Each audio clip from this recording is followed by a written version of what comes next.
जैसा कि आपको इत्तला मिली होगी कि आज शाम में जामिया नगर में जामिया के पास में कुछ जामिया के स्टूडेंट्स ने और कुछ लेडीज़ ने यहाँ एक कैंडल मार्च किया था। और कैंडल मार्च का पर्पज़ ये था कि 15 दिसंबर को जामिया के लड़कों पे हमला हुआ था और सीए के प्रोटेस्ट में वो लोग काम कर रहे थे। तो उस मौके पर यहाँ पे एक सिंबॉलिक कैंडल मार्च किया गया। इस कैंडल मार्च में मेरी वाइफ डॉक्टर सबिया खानम और मेरी एक छोटी बेटी सारा फातिमा भी शामिल थे और कुछ लड़कियां और उसमें शामिल थी। तो पुलिस ने फ़ौरन ही इन लोगों को गिरफ़्तार कर लिया और गिरफ़्तार करने के बाद मेरे पास फ़ोन आया कि हम लोगों को ये लोग लाजपत नगर थाना ले जा रहे हैं, जो काफ़ी दूर है यहाँ से। लेकिन बहरहाल हम लोग लाजपत नगर थाना गए तो वहाँ मालूम हुआ कि वहाँ लाजपत नगर थाना में उनको लेके नहीं आए। फिर पता चला कि वो न्यू फ्रेंड्स कॉलोनी थाना लेके गए, वहाँ आकर देखा वहाँ भी नहीं थे। फिर हम जामिया मिलिया पे आए, पुलिस से मालूम किया तो उन्होंने कहा कि आप एसएचओ से मुलाकात करें।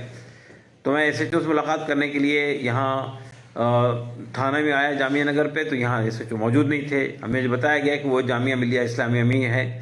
वहाँ उनसे मुलाकात हुई तो मैंने उनसे कहा भी आपने यहाँ से लेडीज़ को डिटेन किया है, रात के समय आप डिटेन नहीं कर सकते लेडीज़ को, गैर कानूनी है ये, कहाँ ले गए आप बताइए। तो उन्होंने कहा हम नहीं बता सकते हैं आपको, लेकिन वो आधे घंटे में आपके घर पहुँच जाएंगे। तो मैंने उनसे कहा देखिए ये गलत तरीका अख्तियार किया गया है, वो सिंबॉलिक मार्च कर रहे थे, कोई बहुत बड़ा प्रोटेस्ट नहीं था, तो आपने उनको गिरफ्तार क्यों किया। तो उन्होंने कहा देखिए ये सब बातों का मैं जवाब नहीं दूंगा, आपके घर वो पहुंच जाएंगी बस आधे घंटे में। तो मैंने कहा देखिए ये बहुत बड़ा इशू बन जाएगा, देश के नाम बदनाम होगा। आपने लेडीज़ को जो सिंबॉलिक तरीके से मार्च कर रही है उनको भी उठा लिया और उमर की मदर हैं, वो उमर खालिद की उमर की सिस्टर हैं उसके अंदर मौजूद। लेकिन पुलिस का रवैया बहुत ही रूड था, वो किसी तरह से सही से बात करने के लिए तैयार नहीं हुए। उन्होंने कहा हम बता रहे हैं आपको आधे घंटे में वो निकल जाएंगे, आधे घंटे में वो पहुंच जाएंगे, आप जो हैं जो लीगल कार्रवाई करना है आप करिए, हम इससे ज़्यादा कुछ नहीं कर सकते। तो बहरहाल ये जो सिचुएशन है ये बहुत ही ख़राब सिचुएशन है। अभी मेरे पास बहरहाल फ़ोन आया है हमारी वाइफ का कि उन्होंने अभी लाकर हमारे जाकिर नगर के करीब लाकर उनको छोड़ दिया है और उनको पूरे दिल्ली में घुमाया गया, कहाँ ले गए। बवाना एक जगह है दिल्ली बॉर्डर पे, वहाँ लेके गए थे। और जब उनको शायद ये पता चला कि ये उमर की मदर हैं तो फिर वो उन्होंने वहाँ से वापस लाने का फ़ैसला किया। तो अब वो वापस आ गए हैं घर पे। अब मैं घर जा रहा हूँ, मालूम होगा कि भाई क्या क्या उनके साथ में हुआ है। लेकिन बहरहाल ये दिल्ली का जो पुलिस का जो रवैया है ये एक बार फिर ये साबित हो रहा है कि ये बहुत ही इलीगल तरीके से ऑपरेट करती हैं। और रात के समय आप उठा रहे हैं, उनकी फैमिली को इत्तला नहीं है कहाँ लेके जा रहे हैं, आप टहला रहे हैं, कभी लाजपत नगर थाना कहते हैं, कभी न्यू फ्रेंड्स कॉलोनी थाना की बात आती है।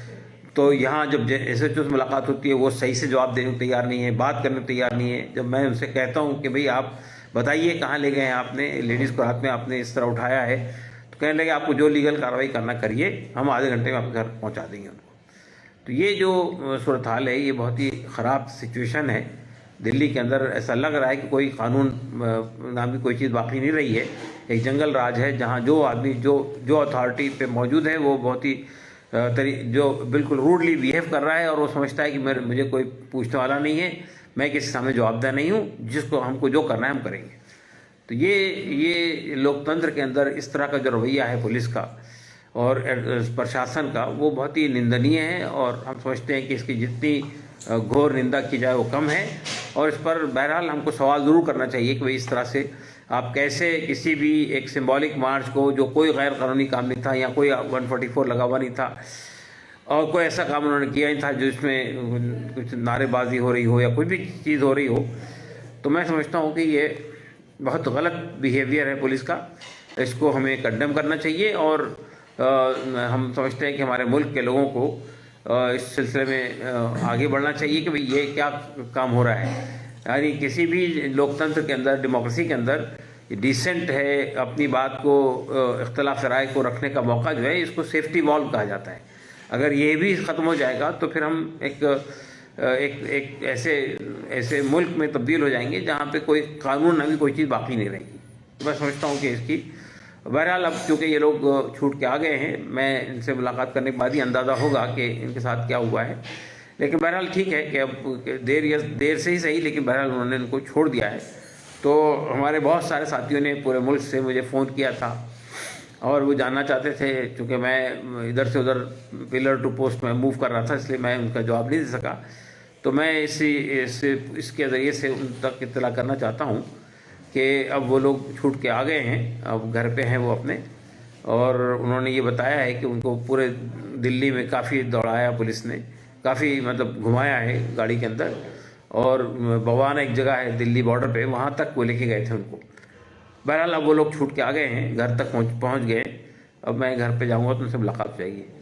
तो जिन लोगों ने भी इस पे अपना कंसर्न शो किया है, मैं उनका शुक्रिया अदा करता हूँ और धन्यवाद करता हूँ उनको कि उन्होंने इस पर मसले पर अपनी आवाज़ उठाई, मुझसे बात करने की कोशिश की। तो मैं उन सब लोगों का शुक्रिया अदा करता हूँ और इसी बुनियाद पर हम अपनी बात ख़त्म करते हैं।